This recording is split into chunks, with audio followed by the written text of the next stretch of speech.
Did I turn off the interferometer? Hey there. Excuse me. I know it'll be a difficult adjustment for you, but try to remember that synths aren't people.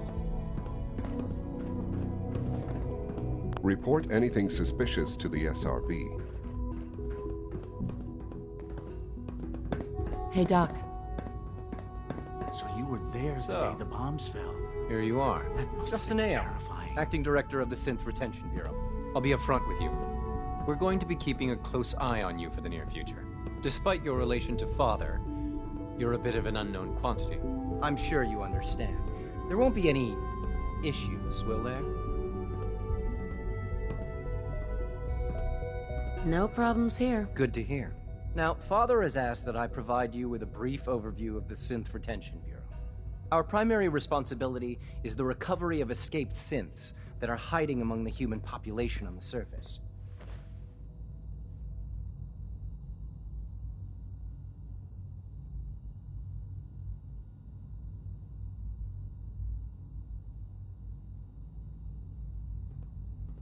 So basically, you're the secret police. Secret police? If that's a pre-war reference, then I'm afraid it's lost on me. Our main instrument is the Courser, a third-generation synth assigned to operate on the surface. Coursers hunt down and reclaim synths that have escaped the Institute. They are highly self-sufficient, trained in combat, infiltration, and tracking. In a word, our Coursers are relentless. But I gather you know all this, since you've encountered one already. In fact, I'd very much like to know how you defeated it.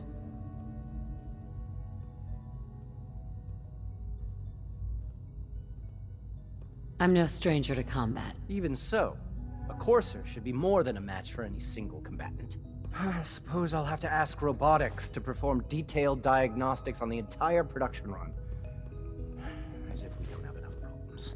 Now, unless you need something else, I'll get back to work.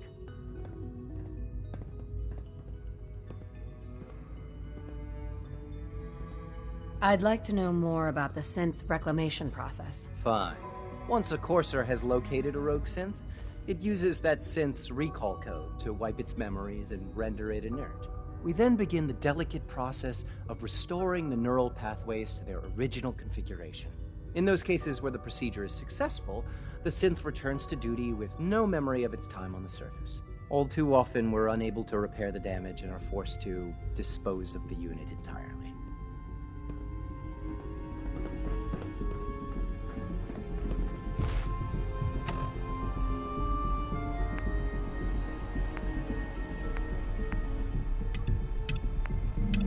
It's an honor to meet you, ma'am.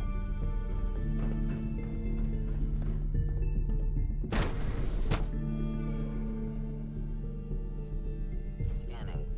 Subject identified.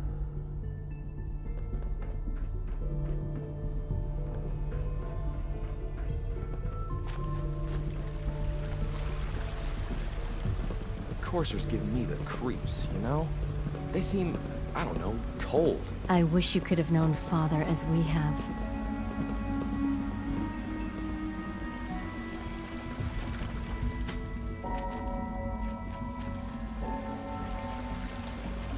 Dr. Watson can be a little obsessive when it comes to rules and policies.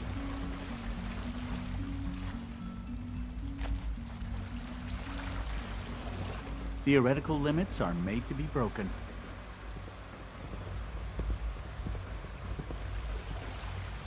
Remember to keep unnecessary power consumption to a minimum.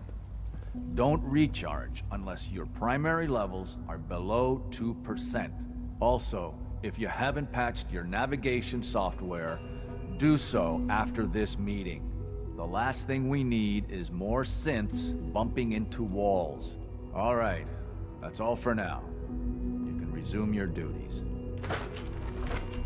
If you encounter a hazardous chemical spill, please alert the Facilities Division immediately. A clean and healthy work environment is essential to maximum productivity.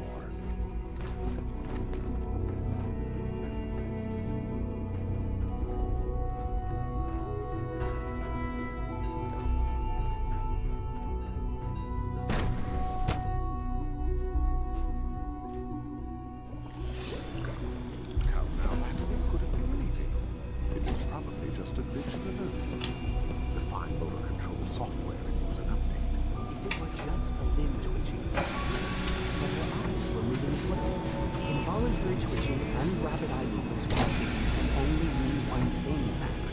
You just don't want to admit to yourself what you do. If you're about to launch into one of your impassioned Father's a speeches great about man. artificial synths and machines with souls, don't bother. I've heard enough of them by now. Can't write them down from memory. But we can't just ignore the question.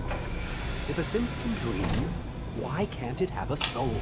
And if a synth has a soul, then it is a living person by every standard we can measure.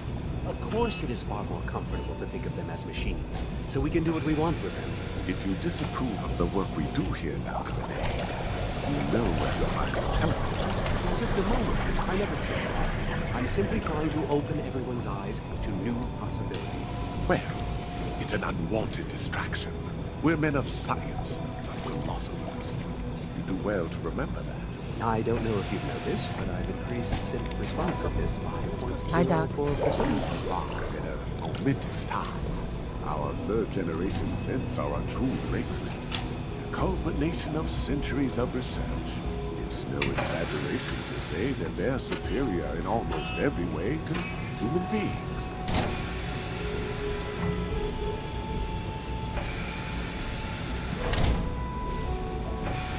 What makes them superior? The list of improvements is exhaustive. I can imagine what you could accomplish if you could live without fear of hunger or disease. Imagine what you could create if you could spend every waking moment of your life as you saw fit, with no need of sleep. Like I said, a momentous time.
Sean, about this synth. You mean the child?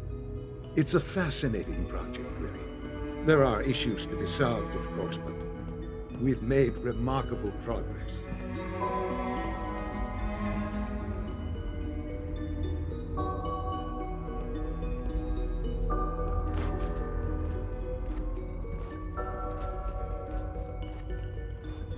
He's definitely impressive. Yes, it's pushed our technology to the limit. We've gained some valuable insights in terms of both hardware and software. I'll make sure it's brought back online in the near future. You'll have an opportunity to interact with him further. But I'll admit I'm curious. As a parent looking for a child, looking for the younger version of me, what do you think? Do you think you could love him? Like you would a real boy?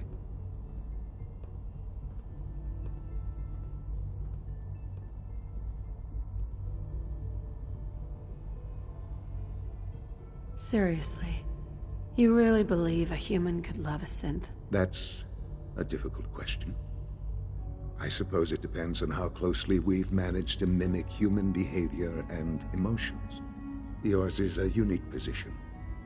You may be the only one that's truly able to answer these questions right now.